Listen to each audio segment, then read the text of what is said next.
prerrogativas profissional. Por que a gente vai falar de prerrogativas profissional? Porque o advogado que começa a exercer a profissão de advogado e não ter noção dos seus direitos e das suas prerrogativas, o que são essas prerrogativas? É um conjunto de normas de direito que o advogado tem para poder exercer a atividade advocatícia. É isso que a gente define como prerrogativa profissional, e alguns, inclusive... Desculpa. Professor Nassif, por favor...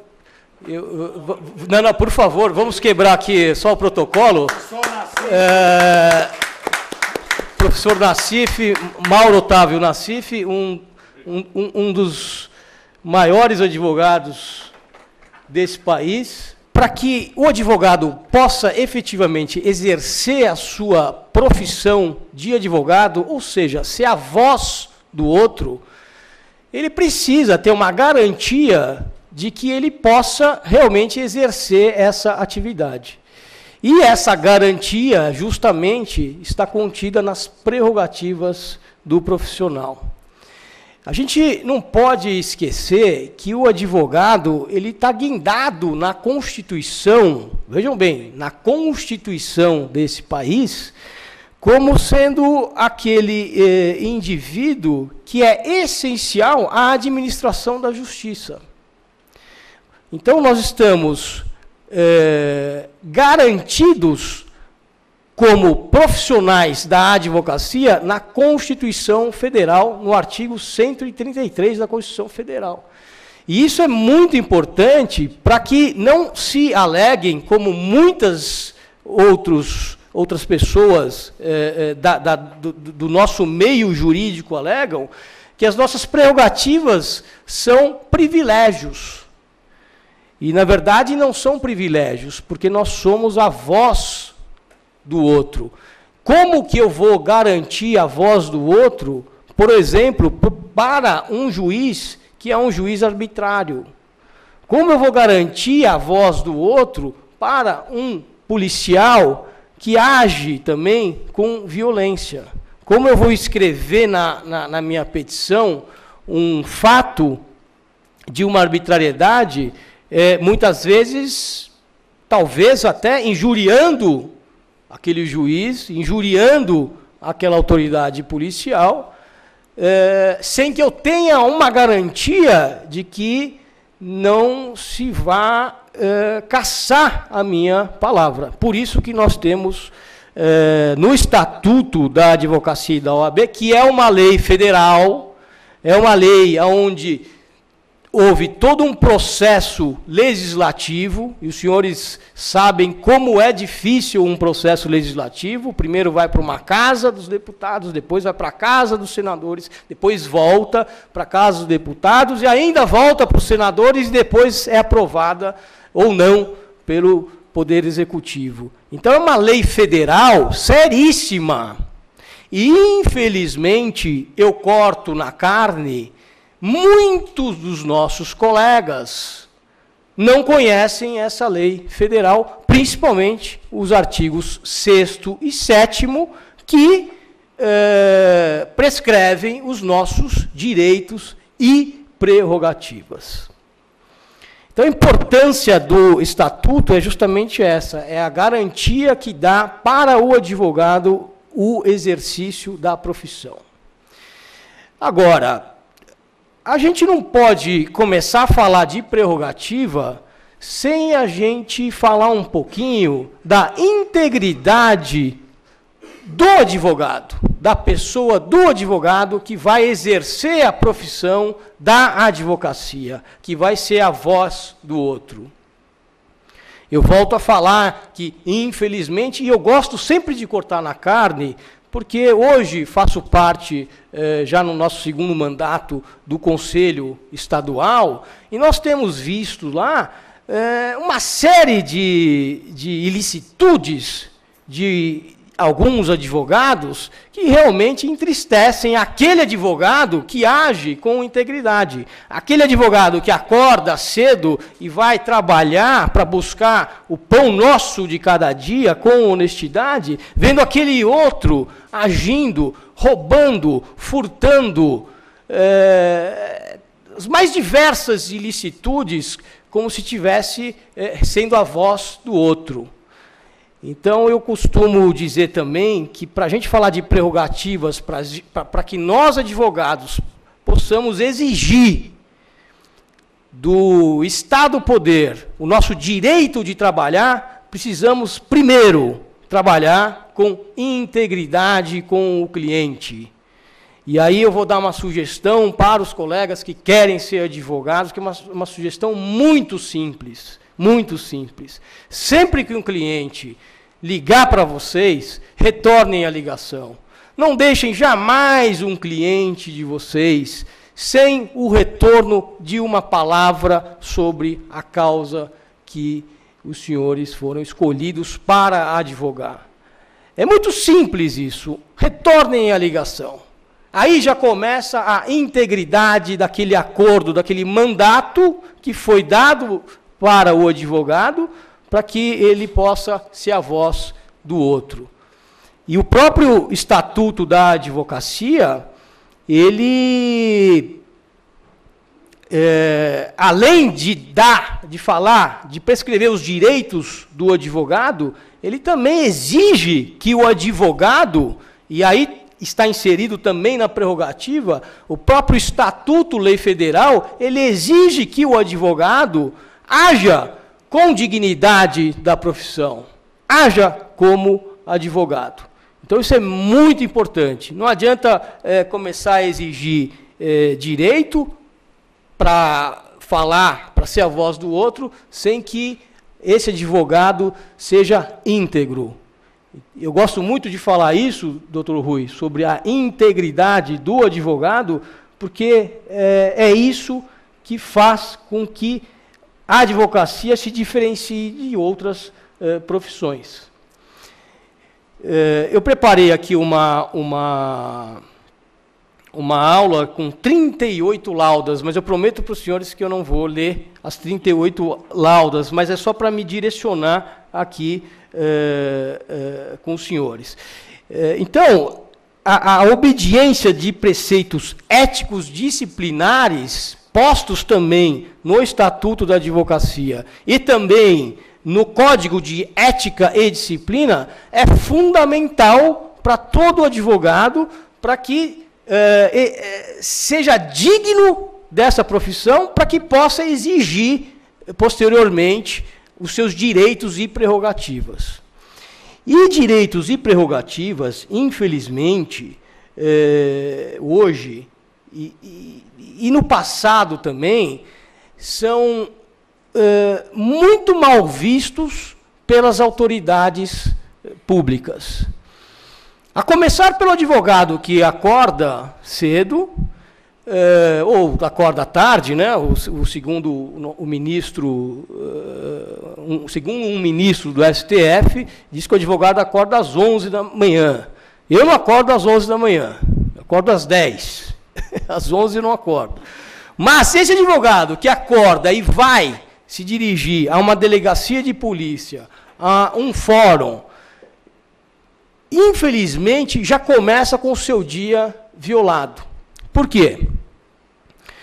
Hoje, aqui na capital paulista, vamos falar aqui do estado de São Paulo, que é o local onde eu milito, o advogado sai para o seu exercício e logo de cara, na porta do fórum, ele é barrado por um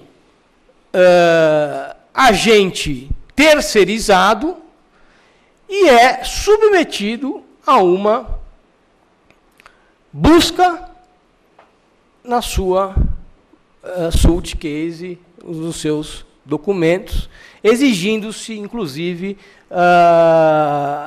que se mostre a identificação desse advogado. eu não estou aqui para falar que o advogado não deve se identificar. Eu acho que deve se identificar, sim, e com muito orgulho, aliás. Se identificar com a sua carteira da ordem. Mas, colocar o advogado numa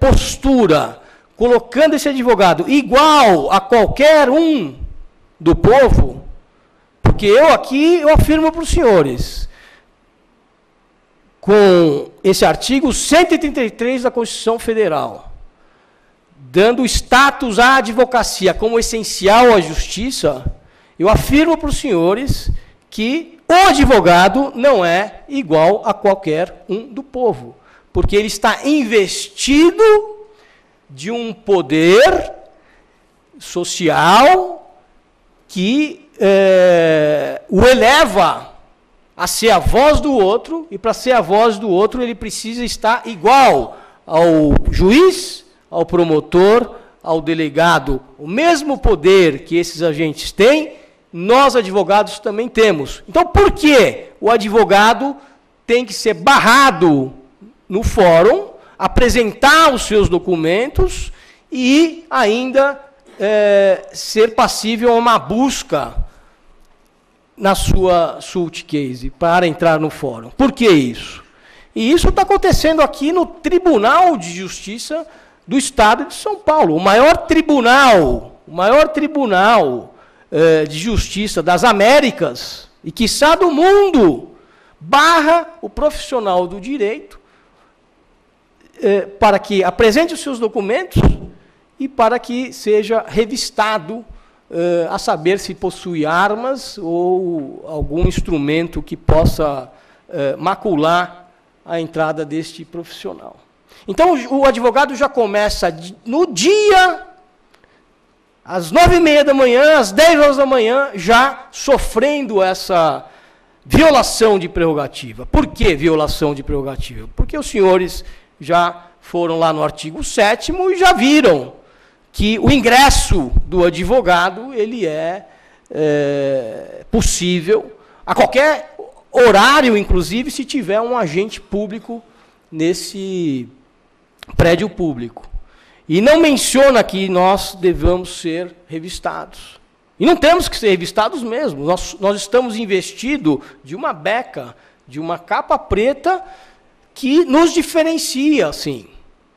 Outro dia eu estive na Polícia Federal, aqui no estado de São Paulo, e eu fiquei de novo incrédulo. Quer dizer, a gente passa a não acreditar no que acontece.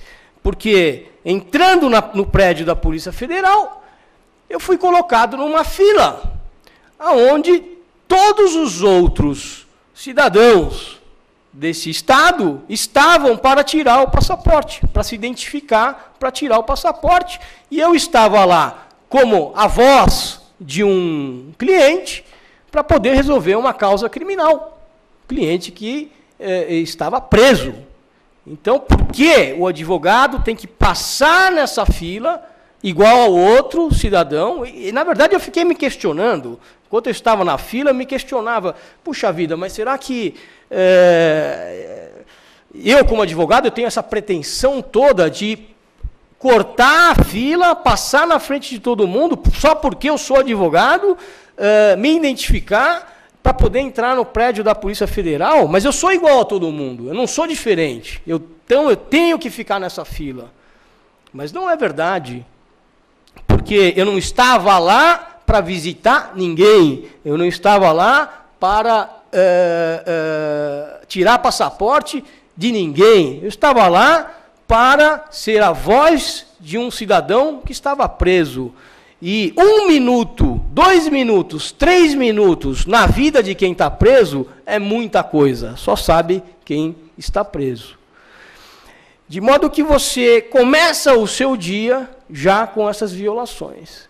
E muito mais do que isso, na Polícia Federal, aqui do estado de São Paulo, você se identifica, e nesse caso específico eu estava tranquilo, com a cabeça tranquila, e disse a mim mesmo, não vou criar caso hoje aqui embaixo, até porque seriam guardas terceirizados. Pior é isso, guardas terceirizados. Você não se identifica para um policial militar, você não se identifica para um policial federal, você se identifica para um guarda de shopping center.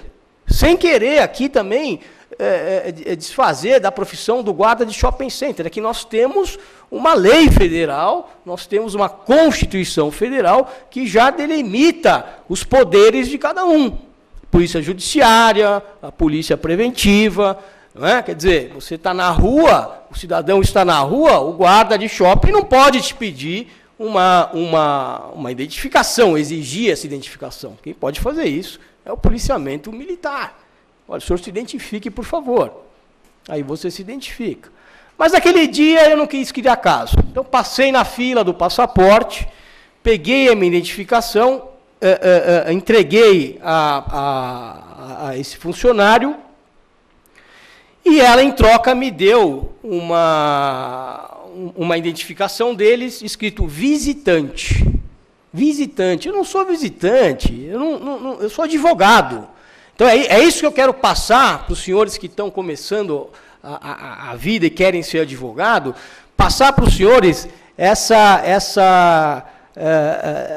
que não é arrogância, mas é essa dignidade de ter a honra de se identificar como advogado. Eu sou advogado, eu não sou visitante. Então, o que eu fiz pessoalmente? Eu peguei a minha carteira da ordem e coloquei em cima do escrito lá, visitante. Não bastasse isso, fui pegar o elevador, peguei o elevador, subi até a delegacia que eu queria, e ainda mais uma violação. Nós não temos mais acesso às autoridades públicas. E o nosso estatuto, no artigo 7º, diz que nós não precisamos ter, que é proibido, inclusive, ter cancelas que nos levem a conversar com uma autoridade pública, com um delegado, por exemplo.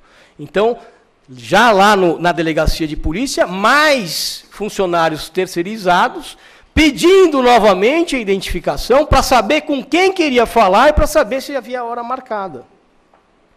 Aí, já nesse ponto, como eu já estava lá na delegacia de polícia, ali eu falei, então aqui eu vou criar caso. Lá embaixo, eu resolvi não criar caso em respeito ao cidadão que estava ali também na fila. Embora eu entenda e repito para os senhores que eu não deveria, como advogado, com a beca, estar na mesma fila que o cidadão comum, porque eu estou ali para exercer a advocacia para uma pessoa que, através de um mandato judicial, assinou um mandato de confiabilidade, me escolheu para que eu fizesse essa visita e essa defesa para essa pessoa específica. Mas lá no terceiro andar, no quarto andar, na Delegacia de Previdência Social, que o doutor Leandro conhece bem, eu resolvi não criar caso, mas exigir a minha prerrogativa de entrar sem que eu tivesse que me identificar novamente e que eu pudesse ter vista de um inquérito policial. Então aí já começa a vida, aí você já sai de casa às 9 da manhã, 9h30 já enfrenta o primeiro problema, às 10 horas já está enfrentando o segundo problema, porque você não consegue nem chegar à autoridade policial para ter vista de um processo, porque existe uma cancela, e lá na Polícia Federal essa cancela é uma porta trancada a 7 chaves. Então essas violações, elas são todos os dias. Todos os dias.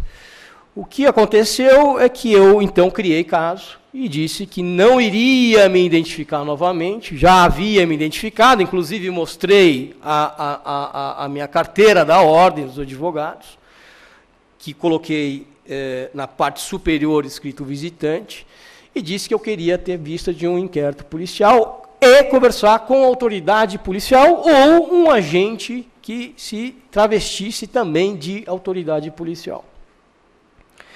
Caso criado, a delegacia também lotada, inclusive com vários outros colegas Advogados lá aguardando e se submetendo a esse tipo de situação. Ou seja, vários advogados que tiveram a mesma resposta que a minha, mas ali sentados e aguardando o tempo que a autoridade policial ia ter para atendê-los.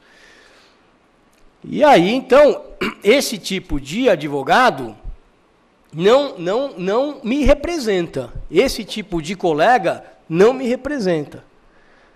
Então, eu não dou nem bola para esse tipo de colega. E aí eu exigi, então, falar com uma autoridade pública, e aí começa, a autoridade não tem autoridade, porque o esquema é esse, o senhor olha ali no que está escrito, etc. e tal, e não deu outra, eu forcei a porta que estava trancada para entrar, até que um agente da polícia percebeu isso, me indagou o que eu estava fazendo, e eu disse, eu estou tentando entrar para ver um inquérito policial. Quando ele disse, mas o senhor tem que esperar igual aos outros. Eu falei, não, eu não sou outro, eu sou advogado, meu querido. Eu vim aqui para ver um inquérito policial, e eu vou ver esse inquérito policial. O senhor abra para mim essa porta, e eu vou conversar com a autoridade policial. Talvez, no subconsciente desse policial, para que não houvesse criação de caso, ele abriu a porta, e eu acabei entrando. E acabei cumprimentando o delegado de polícia, que a essa altura não estava sabendo de nada o que estava acontecendo lá fora, e acabei tendo vista do inquérito policial, sem mesmo que a autoridade policial soubesse o que aconteceu lá fora. E os meus colegas que estavam lá continuaram a esperar. Não sei o que eles imaginaram, não sei se eles acharam que eu era alguém importante, ou que eu era... E não era nada, era igualzinho a eles, apenas forcei a porta e exigi a minha entrada naquele estabelecimento. Dito isso, entrei, pedi cópia do inquérito policial. Eu precisava de cópia do inquérito policial, porque é um outro direito, é uma outra prerrogativa do advogado para ser a voz do outro, ter vista do inquérito policial, para saber o que está acontecendo com aquela pessoa que está sendo acusada de um crime. É básico e simples. Quando tive a surpresa de que, no departamento de inquérito policial, para que se tenha cópia desse inquérito, um agente policial tem que sair junto com o advogado para ter cópia do inquérito policial. O senhor sabia disso, doutor Leandro, que está acontecendo isso? Nós precisamos ser acompanhados de um agente de polícia, como babá, para que possamos ter cópia desse inquérito policial. Eu ali na minha postura...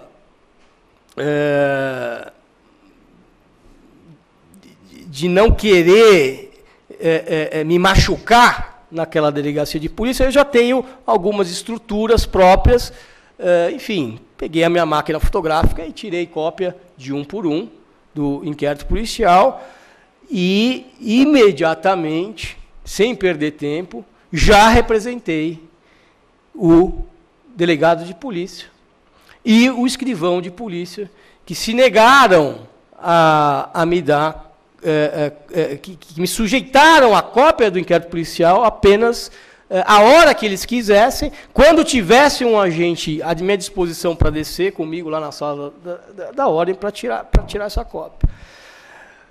Aonde eu quero chegar com isso? Que não adianta a gente falar em prerrogativa, se o advogado não é íntegro, se o advogado não sabe a própria lei,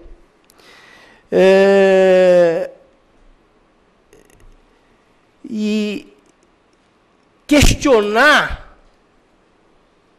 e culpar a própria classe dos advogados de que a Polícia Federal não está interagindo. Ou seja, a maioria dos advogados que ficaram ali na porta, que não entraram, a maioria deles questionando a ordem dos advogados do Brasil, que não faz nada por eles para que eles tenham acesso ao inquérito policial.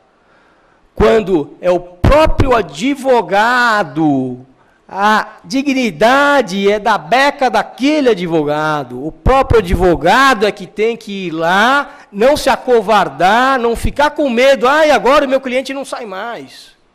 Ah, puxa vida, agora se eu briguei lá, se eu representei, agora é que o meu cliente vai ficar preso. Isso é medo, isso é falta de coragem. Aí, os nossos colegas o que fazem? Xingam a Ordem dos Advogados do Brasil. Eles têm medo de exigir o seu próprio direito, não interagem, ele não é um soldado de si mesmo, porque nós somos, hoje no Brasil, se eu não me engano, 500 mil advogados, se eu não me engano. Ou um pouquinho mais, ou seja, nós somos um exército, que nós poderíamos, o poder que nós temos, nós poderíamos fazer com que esse tipo de situação não mais acontecesse. E isso está acontecendo todos os dias.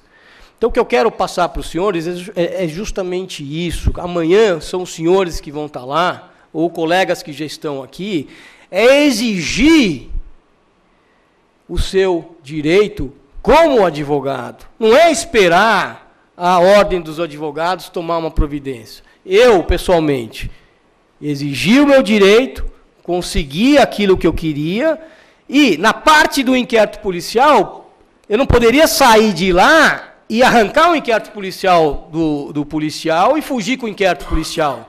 Aí sim, eu representei a autoridade policial, alegando que não pude ter as cópias do jeito que eu queria tê-las.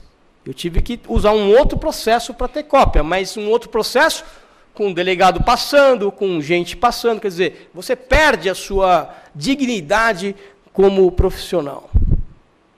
Um outro fato curioso que aconteceu, inclusive no mesmo dia desse, é que saindo depois da Polícia Federal, eu passei no fórum da Barra Funda, aqui o Fórum Criminal, também o maior fórum criminal, em matéria criminal da América Latina, aonde logo na entrada já fui questionado também para que apresentasse a minha carteira da ordem. Sem problema nenhum, eu acho que tem que apresentar sim a carteira da ordem. Eu acho que a diferenciação é justamente a carteira da ordem. Não há problema nenhum, vamos apresentar a carteira da ordem. Mas na medida em que pedem para que a gente abra as nossas suitcases, as nossas malas, os nossos documentos, aí já é uma outra situação que eu acho que é indigna e que nós não devemos fazer. Mas aí o que acontece? Um advogado que faça essa exigência, eu não vou abrir, o colega que está atrás e o outro que está atrás começa a brigar com você, dizendo, doutor, para com isso, abre logo a suitcase e entra, não cria caso, doutor. Quer dizer, o colega advogado que deveria se unir a essa objeção, o colega que está ali apressado também, que tem as coisas dele para fazer, não quer brigar. E aí o que acontece? Ele se submete a abrir a suitcase e mostrar o que tem dentro. Outro dia eu estava no Ministério Público, fui fazer uma visita no Ministério Público estadual, até numa situação de representar a Ordem dos Advogados. E eu passei numa banca de jornal antes, tal coisa, e acabei, enfim, acabei indo lá para o Ministério Público, aqui na Líbero Badaró, quando também o mesmo sistema. Doutor, o senhor precisa passar aqui no detector de metais? Aí eu questionei, mas por que eu preciso passar no detector de metais? Eu estou me identificando, sou advogado, não estou armado, não estou... Não, doutor, é todo mundo, precisa passar. Aí passei. Doutor, precisa abrir a mala. Falei assim, olha, querido, você me desculpa, a mala eu não vou abrir. Para você eu não vou abrir. Isso lá no Ministério Público Federal, estadual. A mala eu não vou abrir. Não, porque o senhor precisa, porque todo mundo abre, não sei o quê. Papá. E os colegas advogados que estavam lá abrindo a mala. Eu falei, olha, a mala eu não vou abrir, mas de jeito nenhum. o senhor, por favor, chame o procurador-geral, porque eu não vou abrir. Aliás, eu tenho uma reunião com ele. Não, então o senhor não vai entrar. Então tá bom, então não vou entrar, mas a minha mala eu não vou abrir. De jeito nenhum. É uma prerrogativa que me convém. Não vou. Aliás, para o senhor não vou abrir. Se o senhor chamar um policial militar masculino, quem saiba, eu abro essa mala. Feminino eu não abro, masculino eu abro. E aí, criação de caso, bateu lá no procurador-geral. O procurador-geral ligou, pá, na OAB, pá, entrei, sem abrir a mala. Subi, pá, conversei com o procurador-geral, batemos um papo sobre as coisas, etc e tal. Não falamos da mala. Eu ofereci o café, tomei um café quente, etc e tal, demos risada, aquelas coisas de reunião política. Na hora de sair, eu perguntei a ele, doutor, eu vou lhe dizer um negócio, esse negócio de abrir mala lá embaixo, isso me incomodou muito, porque não há necessidade desse tipo de conduta. Os senhores, quando vão lá na ordem, ninguém pede para os senhores abrir mala. Aí os senhores estão pedindo para abrir mala, está maculando o nosso estatuto, machuca a gente. Mas eu vou lhe dizer um negócio, doutor, procurador. Eu não abri a minha mala, porque antes de eu vir aqui, eu passei numa banca de jornal e eu comprei uma revista que chama Sexy. E tinham 3 bundas de mulheres ali. E eu não queria que a moça lá, que eu abrisse a mala e ela visse a minha revista lá, Sexy. Ia ficar uma situação extremamente constrangedora. Não foi nem por uma questão de prerrogativa, por uma questão que eu não queria que aquela pessoa específica olhasse a revista de mulher pelada que eu estava carregando aqui antes da visita a Vossa Excelência. Aí demos risada, etc e tal, e acabou acabando em pizza, porque quem passa lá ainda precisa abrir a sua suitcase para subir. Agora, a pergunta que a gente faz é essa. Por que os nossos colegas não estão exigindo esse direito e prerrogativa que está na lei? O que é? É medo? É falta de querer brigar naquele dia? Eu realmente eu não tenho essa resposta. Às vezes você não quer brigar realmente. Às vezes você vai lá para fazer um júri. Como outro dia fui lá fazer um júri, não estava com uma suitcase, eu estava com uma mala de viagem. Estava carregando uma mala de viagem. Então, assim, o júri começava às 9h30 da manhã, 9 horas eu já estava lá. O fórum era uma época que ainda abria às 9, acho que agora voltou a abrir, né, de novo. E pediram para eu abrir a minha mala de viagem. E eu com a beca na mão. Representando a advocacia com a beca na mão, a mala de viagem aqui, cheio de livro, e pediram para eu abrir essa mala. Eu não abri a mala. E não entrei.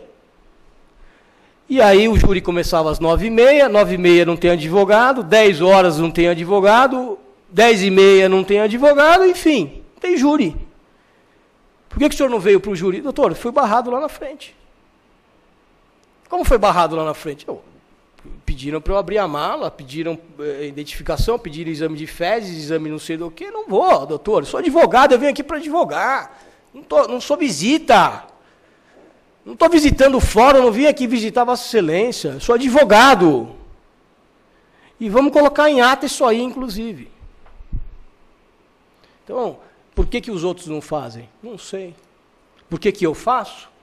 Talvez porque eu quero dignificar a nossa profissão. Porque a nossa profissão realmente está muito desvalorizada no ponto de vista das autoridades públicas. Outro dia eu fui na penitenciária CDP para buscar uma procuração de um réu preso. CDP de Belém. Não sei se algum dos senhores conhece o CDP de Belém. Longe pra caramba, não é nem em Belém, é depois de Belém, não sei por que chama CDP de Belém. Chegando lá, no CDP de Belém, Evidentemente que a gente precisa ter um certo bom senso. Então, eu já deixo celulares no carro, eu já deixo caneta no carro, eu já enfim, levo só a minha biquezinha lá, eu levo, não vai ter problema para entrar, não vai apitar, ela é de plástico, então não vai ter estresse para apitar. Deixo o anel de grau, o meu anel ele é um pouco exagerado, ele apita. E apita mesmo. E doutor se identifica muito bem, etc e tal. O senhor senta ali um pouquinho, precisa esperar um pouquinho. O pouquinho do CDP é 4 horas. Então, eu já levo o jornal, a gente já está preparado para esse tipo de visita, né? Já se prepara alguns dias antes, para não matar alguém lá dentro. Mas, enfim. Vamos entrar? Vamos. Doutor, precisa tirar o sapato para entrar. Precisa tirar o sapato? Mas por que precisa tirar o sapato? Não, doutor, porque na semana passada teve um colega seu que entrou com um chip de celular aqui na cadeia. Não pode entrar com chip de celular na cadeia. Um colega meu fez isso? Fez isso. E o que aconteceu com esse colega meu? O senhor sabe, porque a ordem, não sei, começou Falei assim, olha, querido, deixa eu dizer um negócio para o senhor. Eu não vou tirar o sapato. Eu não vou tirar o sapato. Você me desculpa, existem aparelhos modernos para que o senhor possa o sapato eu não vou tirar. Então o senhor não entra. Então tá bom. Então eu vou tirar o sapato. Precisava... Estou refém. Tem uma pessoa que está presa lá dentro. Sou refém. Meu refém está lá. Tirei o sapato. Satisfeito, está aqui, o sapato, não sei o quê. Estava com sorte de que eu tinha colocado até o sapato naquele dia, não tinha 2 dias, 3 dias, não tinha chulé, então ficou uma coisa... Não, porque constrange mesmo, às vezes você não quer tomar uma atitude para que não saia constrangido. Às vezes você está usando uma meia que está fedendo mesmo, é uma coisa natural, está furada. Tirei o sapato, passei no detector de metais, apitou. Doutor, você está com moeda, não sei o que, cinto, não sei o que. Falei, estou com o meu cinto aqui, então precisa tirar o cinto, doutor. Falei, o cinto eu não vou tirar, querido. Me desculpa, já tirei o sapato, já deixei o celular lá fora, não sei o que. Agora, o cinto eu não vou tirar. Então o senhor não entra. Então tá bom, então eu não vou entrar.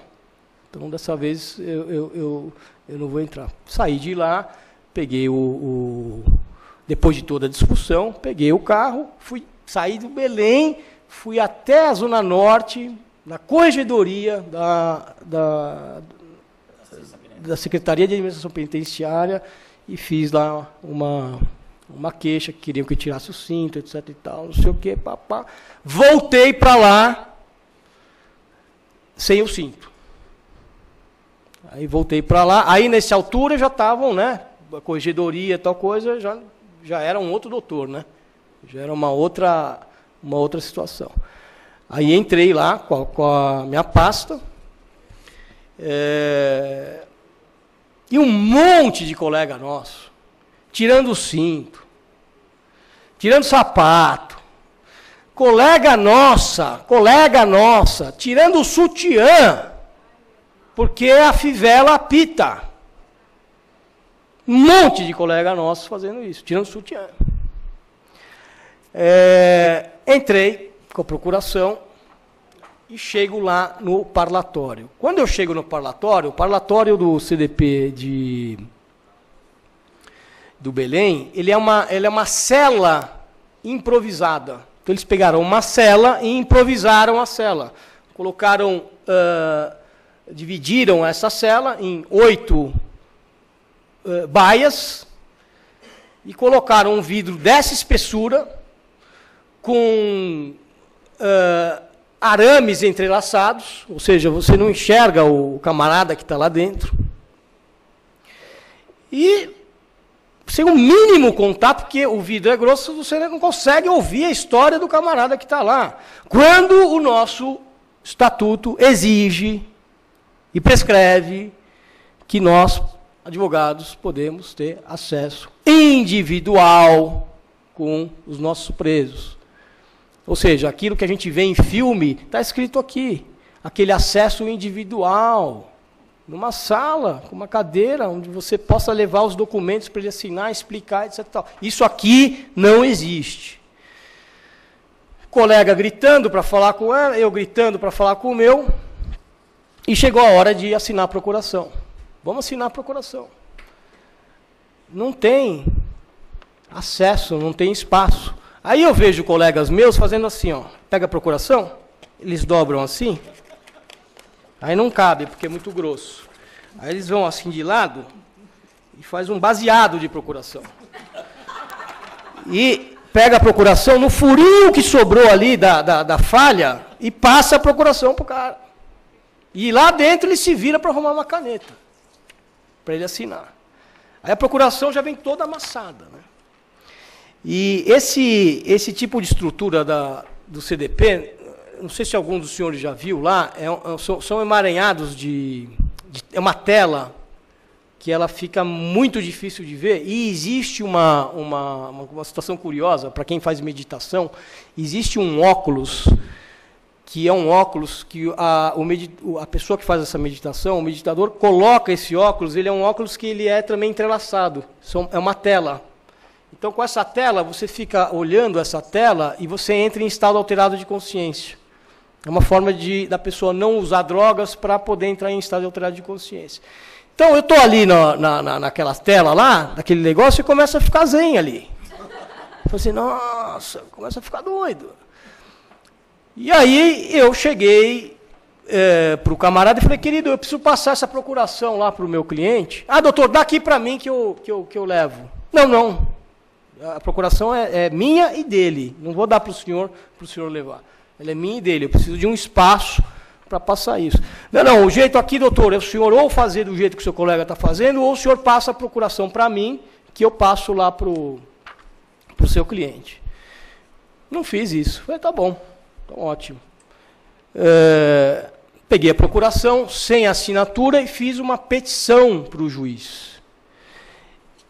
E embora no nosso estatuto nós possamos juntar uma procuração posteriormente a uma postulação, que está no estatuto, né, na emergência, então eu fui lá no juiz e fiz uma petição dizendo que estive no CDP de Belém, contei toda a história, juntei os senhores vejam, já mudou a causa. A causa era de tráfico, ela já se tornou uma causa de violação de prerrogativa. Que fui na corregedoria e não tive acesso ao preso para passar a procuração, por causa disso não estava juntando a procuração. Então, assim, são pequenas condutas que, se cada um de nós tomarmos, vai chegar uma hora que a coisa vai fluir melhor. Agora, se a gente se submeter toda hora a essa situação de não exigir as nossas prerrogativas, e para quem está começando agora, melhor ainda, porque já chega com mais força, os senhores sabendo das suas prerrogativas, já desde cedo, vamos para a briga, vamos, que aliás não é uma briga, é uma discussão jurídica. Aí o advogado vai preso por uma questão qualquer, fora do exercício profissional, é expedido um mandado de prisão e coloca um advogado preso na cela ao lado do traficante que ele estava advogando ali no CDP. O juiz não está nem aí. Mandou prender o advogado porque o advogado fez besteira. Ou estava traficando, ou é pedófilo, ou é estelionatário, é bandido. Então é bandido, vou colocar lá no CDP. E o nosso estatuto, de novo nas nossas prerrogativas, lá no artigo 7º, ele tem a previsão de que o advogado não pode ser preso enquanto não transitar em julgado a sua ação, ele não pode ser preso em cela comum, mas somente em sala de estado maior. Então vejam, senhores, que curioso, mesmo o advogado fora do exercício profissional, se foi preso, ele tem direito a essa sala de estado maior. Ah, mas por que o advogado tem essa prerrogativa e o outro não tem? Então vai ter toda uma discussão. filosófica, por que o advogado tem direito à sala de Estado-Maior e o outro não tem. E eu estou aqui afirmando para os senhores que ele tem direito porque ele é advogado. Acabou. Ele tem a beca, ele cumpre uma função pública. Embora privada, ele está cumprindo um serviço público. Então ele é advogado, prestou o concurso da ordem, passou na ordem, ele é advogado. Cometeu um crime, seja qualquer crime, a lei manda sala de Estado-Maior. E o que é sala de Estado-Maior? Aí vem toda a discussão jurídica. Não, sala de Estado-Maior é uma dependência igual à cela especial. É uma dependência que o advogado tem que ficar sozinho numa cela, longe dos outros presos. E aí vem o louco do doutor Otávio e diz, não, pô, sala de Estado-Maior não é isso. Sala de Estado-Maior é mais simples do que a gente possa imaginar. Sala é sala. É uma sala. Não está falando em cela. Cela é uma situação. Sala é uma outra situação. Mas os juízes não querem entender isso de jeito nenhum. Não, doutor, cela, a gente vai colocar ele do lado separado dos outros presos, e aí o senhor fique tranquilo que ele vai ficar, e estamos cumprindo com a lei. Não, eu quero sala de Estado-Maior. Aí vem o pessoal do Exército, da Aeronáutica e da Polícia Militar, e diz, em documentos, que esse termo Estado-Maior é um termo antiquado, que não existe mais Estado-Maior. Isso eu provo para os senhores, eu já vi isso. Não existe mais Estado-Maior. Então, os senhores imaginem um comando de Forças Armadas afirmando que não existe mais Estado-Maior. Aí eu chego à conclusão que, se não existe Estado-Maior, é por isso que a gente está nessa zona total. Porque justamente Estado-Maior é um local onde se reúnem os militares com seus subalternos para discutir planos.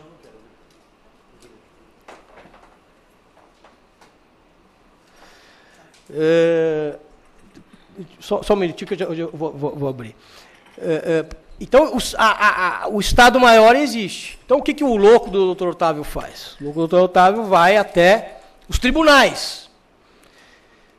E os tribunais atestam a posição do juiz. Não, doutor, sala de Estado-Maior é cela. Põe na cela lá mesmo, não tem problema, deixa o cara lá, que vai estar separado dos outros presos. Aí vamos lá para o Superior Tribunal de Justiça. Aí o Superior Tribunal de Justiça também, não, doutor, é uma interpretação, que não sei o quê, que bababá, e o crime que foi cometido, um absurdo, pedófilo, advogado pedófilo, não pode. Eu não estou pedindo revogação da prisão, eu estou pedindo que ele seja colocado na sala de Estado-Maior. Não tem sala de Estado-Maior? Vai para a prisão domiciliar. É o que está na lei, está aqui na lei. E, finalmente, o Supremo Tribunal Federal, depois de uma luta de 8 anos, deferiu o pedido da Ordem dos Advogados do Brasil para que se assumisse essa postura de que a nossa lei é especial e que a nossa lei exige sala de Estado-Maior em ambiente militarizado, não tem outro ambiente. E se não tiver essa sala, ele vai para uma prisão domiciliar. É um choque no mundo jurídico isso, porque o advogado tem esse direito, isso é privilégio, isso não é direito, não sei o quê. Mas são 9 anos para conseguir que essa lei seja aplicada. 9 anos para chegar no Supremo Tribunal Federal e essa lei ser aplicada. E o pior não é isso. O pior é que o Supremo Tribunal Federal, que é a nossa segurança máxima desse país, no aspecto jurídico, constitucional, já julgou o nosso Estatuto da Advocacia, porque uma certa associação dos magistrados federais e uma certa associação do Ministério Público entraram com uma ação de inconstitucionalidade desses artigos todos aqui que eu estou citando para os senhores, por que o advogado tem que ter vista do inquérito, se o inquérito é em prol à sociedade? Por que o advogado tem que ter prisão domiciliar, se todos são presos? E o próprio Supremo Tribunal Federal já julgou esse nosso estatuto, conferindo as nossas prerrogativas no artigo 7º, ou seja, são todas constitucionais. E ainda temos todos os dias que lidar com essas violações. Nessa parte da cela de Estado-Maior, nenhum juiz tem concedido à advocacia a sala de Estado-Maior. Aí vocês vão falar, pô, mas doutor, que tipo de crime? Tá, vamos falar. Eu tenho casos aqui na OAB, eu tenho 4 advogados presos por pedofilia. 4. Não vamos esquecer que nós temos a nossa comissão de ética e disciplina, que está trabalhando dentro de um devido processo legal para expulsar esses advogados. Só que precisa do devido processo legal, precisa provar que violentou o menor. Não é assim, igual fazem lá fora. Ah, porque veio a vítima e falou que foi, acabou, vamos condenar. Aqui não, aqui a gente tem, né, Rui, tem um cuidado tremendo nessas reuniões que nós ficamos aí, madrugadas afora, inclusive, para julgar um candidato, para julgar uma pessoa, se vai ser expulsa ou não da OAB. Provou rua. Provou rua, e vai para a rua mesmo. E quantos vão a cada sessão? 10, 11, estão indo para a rua. Mas enquanto não vai para a rua, ele é advogado e ele tem que ser colocado numa sala de Estado-Maior. E aí o que acontece? Fica uma insegurança jurídica. Porque aquele advogado que é pedófilo, ele não consegue. Mas aquele advogado que foi preso por apropriação indébita, por estelionato, etc. e tal, chega lá no STJ, o STJ consegue. Ah, vamos dar domiciliar para ele. Vai para domiciliar. Então, a gente fica perdido aí nessa insegurança jurídica tremenda que tem causado essas decisões judiciais. Eu estou com 20 anos de advocacia e eu ainda tenho dúvida se o juiz é ou não escravo da lei. Porque cada decisão que o camarada dá é diferente da do outro. Quer dizer, você chegar ao ponto de discutir... assim, eu fico ainda constrangido de você discutir o que é sala de Estado-Maior. Você vê decisões lá discutindo o termo sala de Estado-Maior. Então tem juiz que entende que não existe mais, tem juiz que entende que sala é cela. Porra, sala é sala, é só pegar o Aurélio, não tem que discutir porra nenhuma.